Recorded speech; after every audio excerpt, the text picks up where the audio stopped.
أعوذ بالله من الشيطان الرجيم. بسم الله الرحمن الرحيم. رسولہ الکریم. اعتکاف کے حوالے سے کچھ فضائل اور مسائل آپ کے سامنے پیش کرنے ہیں. اعتکاف وہ عمل ہے جو رسول اللہ صلی اللہ علیہ وسلم نے پابندی سے فرمایا. جب آپ صلی اللہ علیہ وسلم کا آخری وقت تھا، عمر کا آخری حصہ تھا، تو اس میں آپ صلی اللہ علیہ وسلم پابندی سے اعتکاف فرمایا کرتے تھے. دنیا کی ہر قوم میں اعتکاف کی عبادت رہی ہے. جو بت پرست لوگ ہوتے تھے وہ فَنَظَلُّ لَهَا عَاكِفِينَ، قرآن کہتا ہے کہ وہ بھی بتوں کے سامنے جو ہے وہ ادب سے اور اس خاص قسم کی ہیئت بنا کے بیٹھ جایا کرتے تھے. تو جب اسلام دنیا میں آیا تو اسلام نے ہمیں بتایا کہ ہم نے اگر عبادت کے لیے اپنے آپ کو باؤنڈ کرنا ہے تو ہم صرف اللہ کے لیے کر سکتے ہیں اپنے آپ کو باؤنڈ، اور وہ بھی مسجد کے اندر. تو نبی صلی اللہ علیہ وسلم نے مسجد میں اعتکاف فرمایا. اس وقت سے لے کے آج تک امت آپ صلی اللہ علیہ وسلم کے اس عمل کو فالو کر رہی ہے. اس کی فضیلت کیا ہے؟ رسول اللہ صلی اللہ علیہ وسلم نے فرمایا ایک دن کا اعتکاف، بشرطے کے اخلاص کے ساتھ ہو، ایک دن کا اعتکاف آپ نے فرمایا انسان کو جہنم کی آگ سے ایسے دور کر دیتا ہے جیسے زمین اور آسمان کا جیسے فاصلہ ہے. تو اس عبادت کا بنیادی مقصد یہ ہے کہ انسان پورے سال دنیا کے کاموں میں مشغول رہتا ہے، وہ سال میں کچھ دن اللہ کے لیے نکالے. جیسے کوئی شخص ہجرت کرتا ہے، اللہ کے لیے اپنے گھر بار کو چھوڑتا ہے، تو معتکف بھی ایک نوعیت کی ہجرت کرتا ہے. وہ اپنے بیوی بچوں کو، اپنے اہل و عیال کو، اپنے رشتہ داروں کو چھوڑ چھاڑ کے اللہ کی گھر میں اور مسجد میں آ کے وہ پڑ جاتا ہے. تو اللہ کو یہ عمل بہت محبوب لگتا ہے کہ اتنی مصروفیتوں میں جب لوگ دنیا کی گہما گہمیوں میں مبتلا ہیں، کوئی شخص میری خاطر سب کچھ چھوڑ چھاڑ کے میرے گھر میں آ کے پڑ جاتا ہے کہ اللہ جب تک تو مجھے معاف نہیں کرے گا، جب تک تو مجھے سیدھے راستے پہ چلنے کی توفیق نہیں عطا فرمائے گا، گویا میں تیرا در چھوڑوں گا نہیں. تو اللہ کو یہ عمل بہت محبوب ہے، اور پچھلی امتوں میں بھی کسی نہ کسی درجے میں یہ عمل مختلف شکلوں میں مشروع رہا ہے. آپ صلی اللہ علیہ وسلم نے اس کی فضیلت بھی بیان کی، اور فقہاء کرام نے قرآن و سنت ہی سے اعتکاف کے مسائل بھی نکالے. تو اعتکاف کی سب سے بڑی فضیلت کیا ہے؟ ایک تو وہ فضیلت کہ جو حدیث میں بیان کی کہ مشرق اور مغرب میں جو فاصلہ اور آسمان اور زمین میں جو فاصلہ ہے، اتنا اللہ تعالیٰ جہنم کی آگ سے انسان کو دور کر دیتے ہیں. دوسری فضیلت اعتکاف کی کہ اس میں ہم آپ صلی اللہ علیہ وسلم کی ایک سنت کو فالو کر رہے ہوتے ہیں. جو کام نبی نے کیا ہم وہ کر رہے ہوتے ہیں. اور قرآن کہتا ہے لَقَدْ كَانَ لَكُمْ فِي رَسُولِ اللَّهِ أُسْوَةٌ حَسَنَةٌ، تمہارے لیے محمد صلی اللہ علیہ وسلم کے عمل میں اسوہ حسنہ، ایک اچھا نمونہ ہے. جیسے انہوں نے زندگی گزاری تم بھی ایسا کرو. تو نبی صلی اللہ علیہ وسلم کی سنت اس سے زندہ ہوتی ہے. دوسری فضیلت. تیسرا فائدہ اعتکاف میں کیا ہوتا ہے کہ آپ 10 دن جب مسجد کے ماحول میں گزارتے ہیں، مسجد کی ایک روحانیت ہوتی ہے، مسجد گناہوں سے پاک جگہ ہے، تو اس کچھ بھی نہ کریں، اس روحانیت کے اثرات آپ کے دل کے اندر جذب ہوتے ہیں، لاشعوری طور پر آپ کا دل اندر سے تبدیل ہوتا ہے. یہ اعتکاف کا تیسرا فائدہ. چوتھا فائدہ، آپ کو 10 دنوں تک باجماعت نماز پڑھنے کی توفیق ملتی ہے، آپ کو مسجد میں عبادت کی توفیق ملتی ہے، فارغ علماء کے بیانات سننے کی آپ کو توفیق ملتی ہے. یہ ایک بہت بڑا فائدہ ہے اعتکاف کا. اور سب سے بڑا فائدہ کیا جو حدیث میں بھی منقول ہے، اور آپ صلی اللہ علیہ وسلم نے اعتکاف کی مشروعیت کی ایک وجہ یہ بھی بیان کی ہے کہ اس سے انسان کو لیلۃ القدر نصیب ہوتی ہے. آپ صلی اللہ علیہ وسلم لیلۃ القدر کی رات کی تلاش میں بھی اعتکاف فرمایا کرتے تھے. 10 دنوں کے لیے مسجد میں آ کے بیٹھ جایا کرتے تھے. تو معتکف کو یقینی طور پر لیلۃ القدر کی رات ملتی ہے. بالفرض اگر وہ سوتے ہوئے میں بھی لیلۃ القدر کی رات گزر جائے اور اس سے عبادت نہ ہو سکے تو کم از کم اعتکاف والی عبادت تو اس کو لیلۃ القدر میں ملے گی. وہ قیامت کے دن یہ تو کہہ سکتا ہے اے اللہ لیلۃ القدر کی رات میں نے کوئی عبادت نہیں کی، لیکن اعتکاف والی عبادت مجھ سے ہوئی ہے اس لیے کہ میں مسجد کے اندر موجود تھا. تو اعتکاف والے حضرات کو چاہیے کہ اعتکاف میں اگر آپ کچھ نہیں بھی کرتے، صرف فرض نماز پر اکتفا کرتے ہیں، تو آپ کو اعتکاف کا پھر بھی ثواب ملے گا. لیکن یہ جب اللہ کی طرف سے اتنا بہترین پیکیج آپ کو ملا ہوا ہے، آپ فارغ بھی ہیں، رمضان کا آخری عشرہ بھی ہے، اپنے آپ کو آپ نے باؤنڈ کیا ہوا ہے مسجد میں، تو سو کے یہ وقت گزار دینا یہ بہت بڑے اجر سے محرومی کا ذریعہ ہے.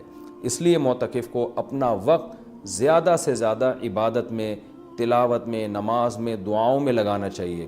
اعتکاف میں انسان کی دعائیں بہت قبول ہوتی ہیں.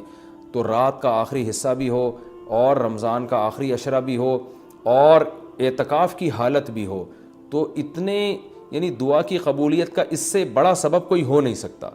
تو معتکفین حضرات کو راتوں کے آخری حصے میں دعاؤں کا بہت زیادہ اہتمام کرنا چاہیے، اور معتکف کو چاہیے کہ رمضان کا یہ جو آخری عشرہ آپ نے اعتکاف کے لیے سلیکٹ کیا ہے، تو اس میں صرف اعتکاف برائے اعتکاف نہ ہو، بلکہ یہ ایک ورکشاپ ہونی چاہیے جس میں آپ یہ نیت کریں کہ میں جب مسجد سے نکلوں گا تو میں مکمل چینج ہو چکا ہوں گا۔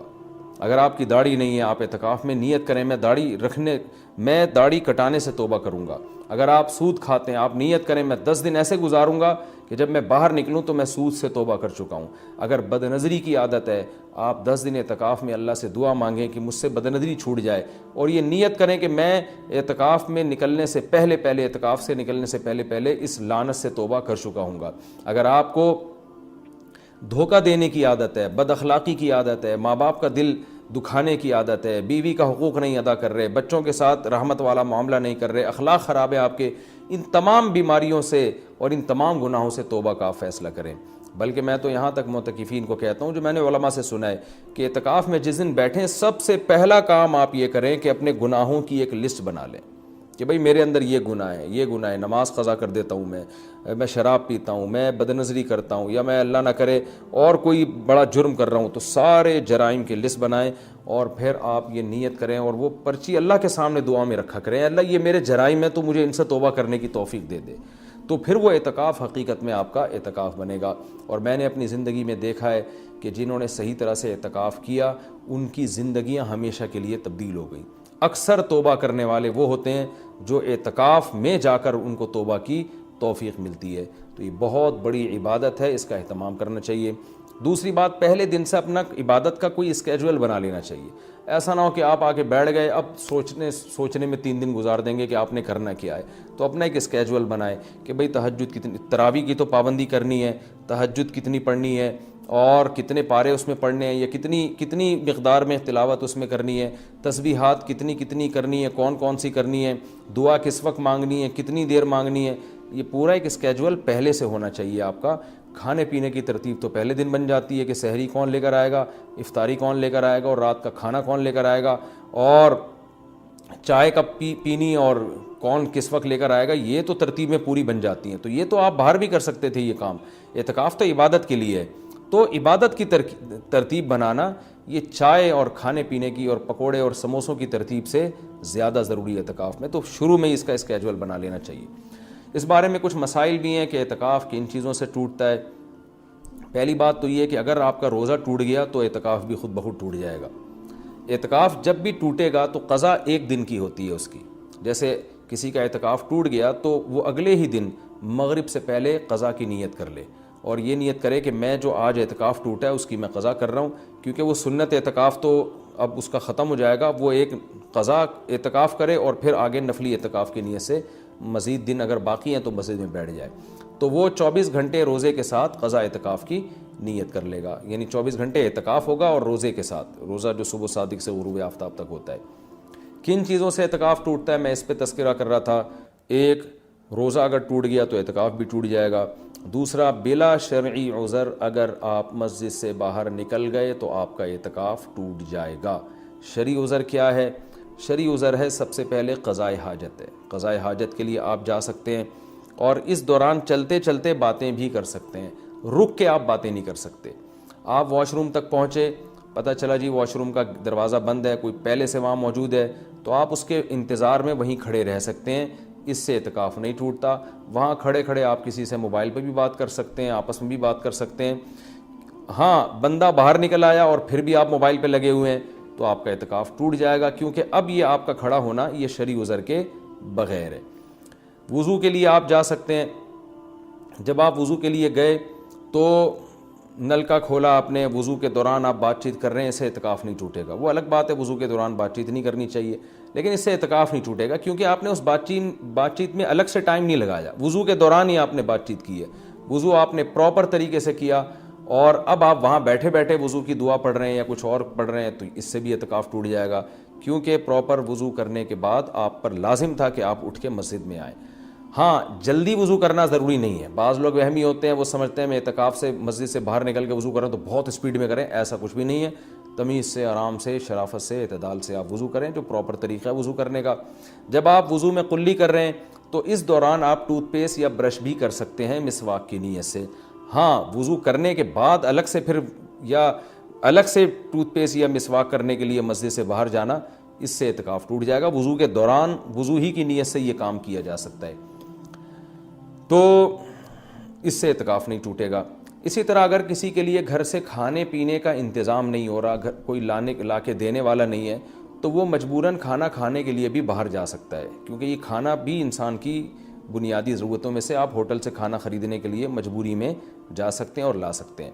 غسل کے لیے, فرض غسل کے لیے تو اعتکاف سے باہر نکلنا بالکل جائز ہے. سنت غسل کے لیے جو راجح قول ہے, جو دلیل کے لحاظ سے قوی ہے, اس کے مطابق سنت غسل کے لیے آپ اعتکاف کے لیے گھر مسجد سے باہر نہیں جا سکتے, چاہے وہ جمعے کا دن ہو یا کوئی بھی دن ہو. راجح قول بہرحال جمہور کا قول یہی ہے, اگرچہ کچھ علماء دوسرے قول کے بھی قائل ہیں, لیکن جو راجح قول ہے, جو جمہور کا قول ہے, جس پہ فتویٰ اب تک دیا جاتا رہا ہے, وہ یہی ہے کہ آپ غسل نہیں کر سکتے.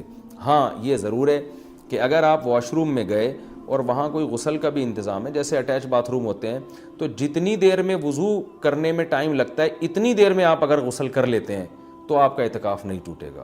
اور ظاہر ہے یہ جب ہی ہوگا جب بغیر صابن کے آپ غسل کریں. اب جلدی جلدی کپڑے اتار کے بس پانی بہائیں, جتنی دیر میں وضو کرتے ہیں اتنی دیر میں, تو وضو ہی کی نیت سے آپ غسل بھی کر لیں تو پھر اعتکاف نہیں ٹوٹے گا. لیکن اگر آپ نے ٹائم لگا لیا تو ٹوٹ جائے گا.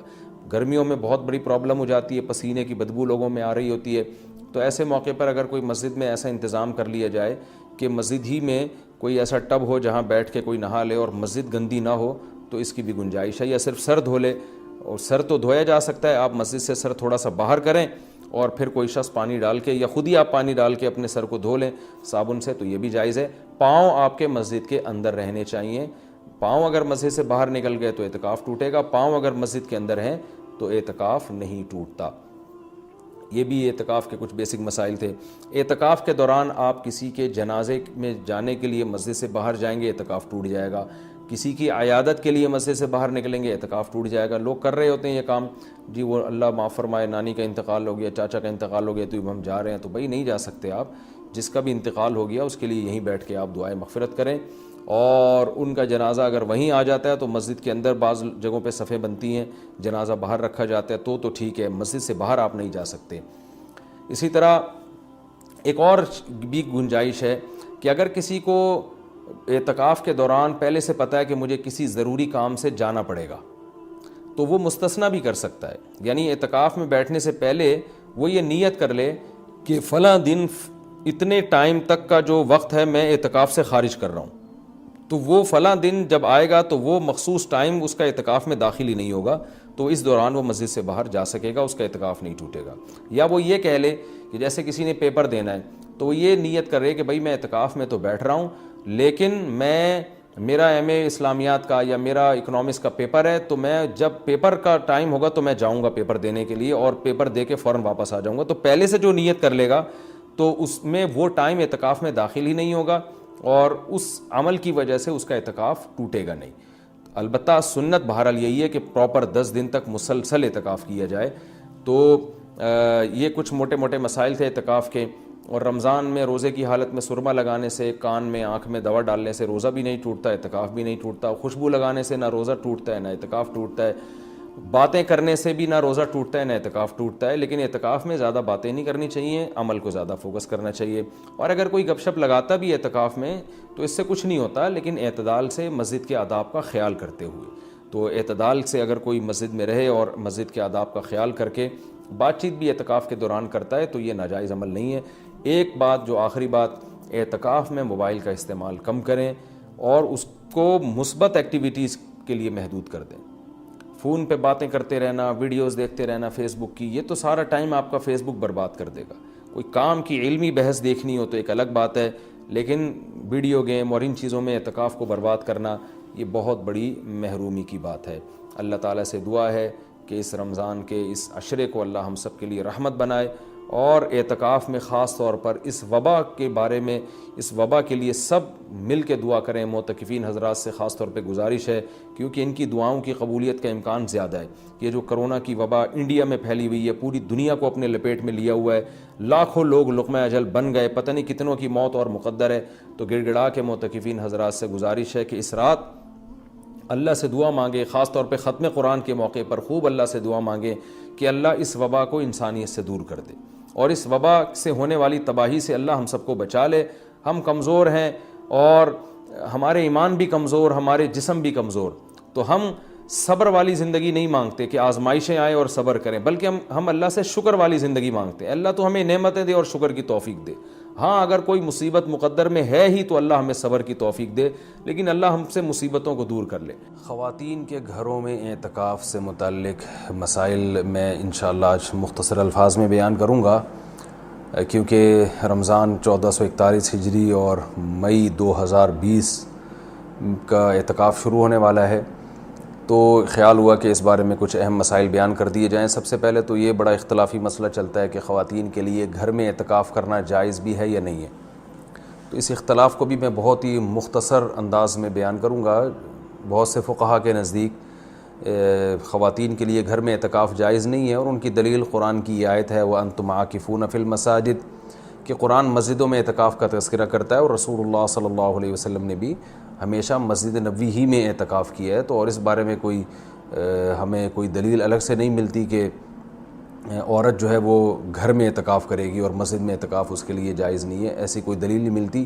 تو اس بیس پہ بہت سے فقہا اس طرف گئے ہیں کہ عورت کے لیے گھر میں اعتکاف کرنا جائز نہیں ہے، اور یہ بھی ایک مضبوط مذہب ہے، اس کو بالکل کالعدم قرار دینا ٹھیک نہیں ہے۔ لیکن حنفیہ اس طرف گئے ہیں، جو فقہائے حنفیہ ہیں وہ اس طرف گئے ہیں کہ عورت کے لیے مسجد میں اعتکاف اگر وہ کرے گی ہو تو جائے گا، لیکن مکروہ ہے، ناپسندیدہ ہے۔ اور جو علماء عورت کے مسجد میں اعتکاف کے قائل ہیں ان میں بھی بہت بڑی جماعت اس کو ناپسندیدہ بہرحال کہتی ہے، جیسے امام شافعی نے مکروہ لکھا ہے کہ عورت کے لیے مسجد میں اعتکاف کرنا مکروہ ہے۔ عرب کے بھی آج بہت سے علماء اس کے قائل ہیں کہ فتنے کی وجہ سے عورت کو مسجد میں اعتکاف سے روکا جائے گا۔ لیکن گھر میں اعتکاف جائز بھی ہے یا نہیں ہے، تو بہت سے فقہاء اس طرف گئے ہیں کہ عورت گھر میں اعتکاف نہیں کر سکتی، لیکن حنفیہ، علماء حنفیہ، امام ابو حنیفہ اور ان کے شاگرد اور آج تک فقہاء حنفیہ کی یہی رائے ہے کہ عورت گھر میں اعتکاف کر سکتی ہے۔ اور اس میں اختلاف فقہاء میں اس وجہ سے ہوا کہ دلائل میں اختلاف ہے۔ رسول اللہ صلی اللہ علیہ وسلم نے امہات المومنین کو حکم دیا تھا کہ مسجد میں جب انہوں نے نبی صلی اللہ علیہ وسلم کے ساتھ اعتکاف کے خیمے لگائے تو آپ نے ان خیموں کو اکھاڑنے کا حکم دیا۔ اس کے بعد حدیث میں آتا ہے کہ نبی صلی اللہ علیہ وسلم کے دنیا سے جانے کے بعد امہات المومنین ہر سال اعتکاف کیا کرتی تھیں۔ اب اس میں یہ تشریح نہیں ملتی کہ مسجد میں کرتی تھیں یا گھر میں کرتی تھیں، تو جو حضرات کہتے ہیں کہ مسجد میں اعتکاف کرے گی عورت، گھر میں اعتکاف جائز ہی نہیں ہے، وہ کہتے ہیں کہ مسجد میں کرتی تھیں، اور دلیل وہی دیتے ہیں کہ بھئی اعتکاف کا محل تو قرآن سے پتہ چلتا ہے مسجد ہے۔ اور جو علماء جیسے حنفی فقہا وہ اس طرف گئے ہیں کہ نہیں وہ گھر میں کرتی تھیں، ان کی دلیل یہ ہے کہ نبی صلی اللہ علیہ وسلم نے جب مسجد میں ان کے خیمے اکھاڑ دیے تو اس بات پھر یہ بعید ہے کہ وہ مسجد میں اعتکاف کرتی ہوں، کیونکہ مسجد میں بیٹھنے کو نبی نے ناپسند کیا تھا۔ تو میرا مقصد صرف بتانے کا مقصد یہ ہے کہ کیونکہ اختلاف اور فرقواریت کا دور ہے نا، تو کوئی بھی کسی دوسرے کی دلیل کو نہ سننے کے لیے تیار نہ ماننے کے لیے تیار، تو اس بارے میں دونوں طرف مضبوط دلائل ہیں۔ امام شافعی، امام احمد ابن حنبل اور امام مالک اس طرف گئے ہیں کہ عورت کے لیے گھر میں اعتکاف جائز نہیں ہے، اور مسجد میں اعتکاف کرنا ہے یا نہیں کرنا، تو اس پر تو سب کا اتفاق ہے کہ ہو جائے گا، لیکن مکروہ ہے، ناپسندیدہ ہے، زیادہ تر علماء کی یہی رائے ہے۔ اور گھر میں اعتکاف ہوگا یا نہیں ہوگا، تو تینوں ائمہ کی رائے ہے کہ گھر میں اعتکاف عورت کے لیے جائز نہیں ہے، لیکن امام حنیفہ کی رائے ہے کہ جائز ہے۔ تو اختلافی مسئلہ ہے فقہا میں، اور جب مجتہدین میں کسی مسئلے میں اختلاف ہو جائے اور نصوص سے ہمیں کسی ایک طرف یقینی دلائل نہ مل رہے ہوں، تو اس میں اعتدال کا راستہ ہی اختیار کرنا چاہیے۔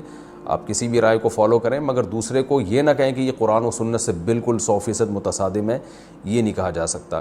عبداللہ بن عباس رضی اللہ تعالیٰ عنہ سے مروی ہے کہ آپ نے مسجد میں اعتکاف کو بدعت قرار دیا، تو اس میں بھی جو علماء کہتے ہیں کہ عبداللہ بن عباس سے مروی ہے کہ آپ نے گھر میں اعتکاف کو بدعت قرار دیا ہے، تو اس میں بھی یہ واضح نہیں ہے کہ عورت کے لیے بھی گھر میں اعتکاف کو بدعت قرار دیا، کیونکہ وجہ اس کی یہ تھی کہ بعض تابعین عورت کے لیے گھر میں اعتکاف کو جائز سمجھتے تھے، تو عین ممکن ہے کہ عبداللہ بن عباس کا مقصد ان لوگوں پہ رد کرنا ہو کہ جن لوگوں نے مردوں کے لیے گھر میں اعتکاف کو جائز کر دیا، ان کے عمل کو بدعت قرار دے رہے ہو۔ بہرحال مختصر میں جو خلاصہ میری بحث کا یہی ہے کہ دونوں طرف دلائل ہیں، اور دونوں طرف کسی بھی رائے کو آپ ایسے نہیں کہہ سکتے کہ بس یہی عین قرآن و سنت ہے اور باقی سراسر گمراہی ہے۔ کسی بھی کی بھی کوئی رائے ہو، کسی کی وہ اپنی رائے کو بیان کر سکتا ہے۔ تو ہمارے ہاں بر صغیر میں چونکہ فقہ حنفی کو فالو کیا جاتا ہے، تو اس لیے خواتین مسجدوں میں گھر میں بہت بڑی تعداد میں اعتکاف کرتی ہیں، تو اس لیے میں نے سوچا کہ میں گھر میں جو خواتین اعتکاف کریں گی ان کے مسائل میں بیان کر دوں، کیونکہ بہت زیادہ اس بارے میں سوالات پوچھے جاتے ہیں۔ جو خواتین گھر میں اعتکاف کریں گی وہ گھر میں ایک مخصوص کمرے کو جس میں عام طور پہ وہ نماز پڑھتی ہیں وہ خاص کر دیں، کیونکہ بہت سی خواتین یہ پوچھتی ہیں کہ ہم پورا گھر ہی اگر فرض کر لیں اعتکاف میں، تو میں ان سے کہتا ہوں پھر پورا محلہ ہی فرض کر لیں، تو اس میں کیا جا رہا ہے؟ تو ایسا نہیں ہوتا کہ پورا گھر یا پورا محلہ، اعتکاف کا ایک خاص مقصد ہوا کرتا ہے، وہ مقصد پورا گھر کو متعین کرنے سے حاصل نہیں ہوگا۔ تو ایک مخصوص کمرہ اپنے لیے متعین کر لیں، اور وہ کمرہ جس میں عام طور پہ وہ نماز پڑھتی ہیں۔ پھر اعتکاف کے مسائل وہی ہیں کہ اعتکاف کی حالت میں بلا ضرورت شدیدہ اس جگہ سے باہر نہیں جا سکتی، جو انسان کے ضروری حاجات ہیں ان کے لیے جا سکتی ہیں، قضاء حاجت کے لیے گھر اس کمرے سے باہر نکل سکتی ہیں، کھانا لینے کے لیے جیسے کھانا پہنچانے والا کوئی نہیں ہے تو کھانا لینے کے لیے بھی جا سکتی ہیں، اگر کھانا پکانے والا کوئی نہ ہو یا ہو مگر وہ پکانے کے لیے تیار نہ ہو تو کھانا پکانے کے لیے کچن میں بھی جا سکتی ہیں، پکائیں اور واپس اپنے کمرے میں لا کے کھائیں۔ اس کمرے میں جو شادی شدہ خواتین ہیں وہ شوہر بھی آ سکتا ہے اس کمرے میں، لیکن وہ خود باہر نہیں جا سکتی، لیکن میاں بیوی کے جو ازدواجی تعلقات ہوتے ہیں وہ اعتکاف کے دوران بالکل ناجائز ہیں، ان سے اعتکاف ٹوٹ جائے گا۔ تو اور بھی کوئی محرم رشتہ دار وہ اس کمرے میں ان سے آ کے ملاقات کر سکتے ہیں، بات چیت کر سکتے ہیں، لیکن وہ بلا ضرورت شدیدہ اس کمرے سے باہر نہیں جا سکتی، کمرے میں رہنا پڑے گا ان کو، اور اس میں وہ بات چیت بھی کر سکتی ہیں، اپنا کوئی دنیا کا کام بھی کر سکتی ہیں، کوئی سلائی کڑھائی بھی کر سکتی ہیں۔ اور اصل میں اعتکاف نام ہوتا ہے اپنے آپ کو باؤنڈ کر لینے کا، تو اللہ کے لیے آپ نے اپنے آپ کو باؤنڈ کر لیا ہے۔ اصل حکم تو یہی ہے کہ مسجدوں میں باؤنڈ کیا جائے، لیکن میں نے بتایا کہ اختلافی مسئلہ ہے، اس میں بعض فقہاء اس کے قائل ہیں کہ مسجدوں میں جانا چونکہ فتنے کا سبب ہے، اب عورت کو اگر اعتکاف کی اجازت نہ دی جائے تو وہ ہمیشہ کے لیے اعتکاف سے محروم ہو جائے گی، تو اس لیے انہوں نے یہ گنجائش دی ہے کہ وہ گھر میں اعتکاف کر سکتی ہے۔ تو اپنے آپ کو اس جگہ باؤنڈ کریں، زیادہ کوشش کریں کہ زیادہ سے زیادہ ٹائم ان کا عبادت میں گزرے، تو مجبوری کے تحت گھر سے باہر اس کمرے سے باہر نکلا جا سکتا ہے، اور اس کمرے میں کوئی بھی جا کے جو بھی محرم ہے ان کے پاس بیٹھ سکتا ہے، بات چیت کر سکتا ہے، بچے بھی آ سکتے ہیں وہاں پہ، ان بچوں کی کوئی خدمت کرنی ہو جیسے ان کو کھلانا ہو، ان کو پڑھانا ہو، وہ اس کمرے میں بیٹھ کے خواتین کر سکتی ہیں جو اعتکاف میں بیٹھی ہوئی ہیں۔ اچھا، روزہ اعتکاف کے ساتھ ضروری ہے، اگر روزہ ٹوٹ گیا تو اعتکاف بھی ٹوٹ جائے گا، اس لیے جن خواتین کو اعتکاف کے ایام میں مینسز آ جاتے ہیں تو ان کا روزہ بھی ٹوٹے گا، ساتھ ساتھ اعتکاف بھی ٹوٹ جائے گا۔ تو خواتین جب 10 دن کا اعتکاف کریں تو اس بات کا اہتمام کریں، ان کو اپنی تاریخیں معلوم ہو اور ان کو یہ اطمینان ہو کہ ان 10 دنوں میں وہ پاکی کے ایام میں رہیں گی، ان کو جو مینسز ہیں وہ جاری نہیں ہوں گے، تو اس بات کا پہلے اہتمام کریں۔ جن خواتین کا یہ خیال ہے کہ ان کو مینسز آ سکتے ہیں وہ اعتکاف میں نہ بیٹھیں یا نفلی اعتکاف کر لیں۔ تو سنت اعتکاف کے لیے طہارت بھی شرط ہے، کیونکہ اس میں روزہ ضروری ہے سنت اعتکاف کے لیے، اور خوشبو کا استعمال کر سکتی ہیں اس دوران، اور جو ہے وہ کسی عالم کے بیان سن سکتی ہیں، کوئی دینی کلاسز لے سکتی ہیں، اور اس میں جو ہے وہ فون پہ بات کر سکتی ہیں، تو یہ تمام چیزیں جائز ہیں۔ لیکن اعتکاف کا پورا مقصد جبھی حاصل ہوگا جب عبادت زیادہ سے زیادہ کی جائے، لہذا خواتین جو بھی گھر میں اعتکاف کریں گی ان کو اس اپنا پوری ترتیب اور شیڈول بنانا چاہیے، صبح و شام کی تسبیحات، تلاوت، اور زیادہ سے زیادہ عبادت اور لیلۃ القدر کا حصول اور گناہوں سے توبہ۔ رمضان کا جو مقصد ہے، اعتکاف کا جو بنیادی مقصد ہے وہ کیا ہے کہ آپ کی حالت چینج ہو جائے، آپ کو گناہوں سے توبہ کی توفیق مل جائے، تو یہ سب کام کا اہتمام کرنا چاہیے۔ اور مرد جو مسجد میں اعتکاف میں بیٹھیں گے ان کے بھی وہی مسائل ہیں جو خواتین کے ہیں کہ مسجد سے باہر نہیں وہ جا سکتے، مسجد کے اندر رہ کے جو بھی جائز کام ہے وہ کر سکتے ہیں، اس میں اگر کوئی اپنی پڑھائی کرنا چاہیں تو پڑھائی بھی کر سکتے ہیں، اس میں اصل تو یہ کہ عبادت کریں جس کے لیے آپ بیٹھیں یہاں پہ، لیکن جائز کام جتنے بھی ہیں جو مسجد کے آداب کے خلاف نہ ہو وہ بھی اعتکاف میں کیے جا سکتے ہیں، اس میں کوئی حرج نہیں ہے۔ نیال صاحب کراچی سے پوچھ رہے ہیں، میں نے 5 سال پہلے رمضان کا اعتکاف کیا تھا، لا علمی میں مؤذن کے کمرے میں جا کر اذان دے دی تھی. اس وقت کسی نے نہیں بتایا کہ اعتکاف اس عمل سے ٹوٹ جاتا ہے. مجھے اس کا علم ہوا تو میرے لیے کیا حکم ہے, اس کی تلافی کی کیا صورت ہوگی؟ اگر یہ جو مؤذن کا کمرہ ہے یہ مسجد سے باہر آتا ہے, آپ وہاں کی انتظامیہ سے پوچھ لیں, تو پھر آپ جب وہاں گئے تو اعتکاف ٹوٹ گیا. اعتکاف جب آپ کا ٹوٹا ہے تو آپ پر ایک دن کا اعتکاف واجب ہے قضا. تو آپ کسی بھی دن مسجد میں جائیں مغرب سے پہلے, اور پھر مغرب کی اذان ہوگی وہاں, یعنی اعتکاف کی نیت سے آپ مسجد میں داخل ہوں, اور پھر آپ اگلے دن مغرب کی نماز کے بعد نکل آئیں, یعنی 24 گھنٹے کا اعتکاف کریں, اور اس دن آپ روزہ بھی رکھیں, مسجد ہی میں سحری کر کے روزہ رکھیں, تو آپ کا روزہ بھی ہوگا اور وہ قضا اعتکاف کی نیت کر کے آپ داخل ہوں گے. تو یہ 24 گھنٹے جو آپ مسجد میں گزاریں گے تو ایک دن کی قضا جو آپ پر لازم تھی وہ اس طرح سے پوری ہو جائے گی, اس طرح سے اس کی تلافی ہو جائے گی. تو جس کا بھی اعتکاف رمضان کا ٹوٹتا ہے اس کی قضا کا یہی طریقہ ہے کہ وہ مغرب سے پہلے مسجد میں قضا کی نیت کرے اور روزہ بھی رکھے اگلے دن, اور مسجد میں ٹائم گزارنے کے بعد اعتکاف کی جو پابندیاں ان پر عمل کرے, اور پھر اگلے دن مغرب کی نماز پڑھ کے واپس نکل آئے.